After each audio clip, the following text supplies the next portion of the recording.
ABC ન્યૂઝમાં આપનું સ્વાગત છે। ભાવનગર સિહોર ટાણા વરડ રૂટની બસનો અકસ્માત સર્જાયો। બસ સ્ટેન્ડમાંથી બહાર નીકળી રહેલી એસટી બસ ભરૂચા ક્લબની દિવાલ સાથે ટકરાઈ।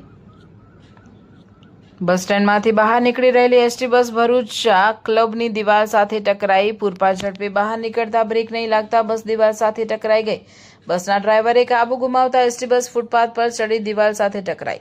અકસ્માતમાં ફૂટપાથ પર વાહનની રાહ જોઈ બેસેલા એક મહિલા સહિત બેના મોતની આશંકા। અકસ્માત બાદ મૃતક અને ઇજાગ્રસ્તોને તાત્કાલિક હોસ્પિટલ ખસેડાયા। અકસ્માતને લઈ પોલીસ કાફલો ઘટના સ્થળે પહોંચ્યો। બસને હટાવી ટ્રાફિક ખુલ્લો કરવાની કામગીરી હાથ ધરાઈ। અહેવાલ હિતેન ડાભી।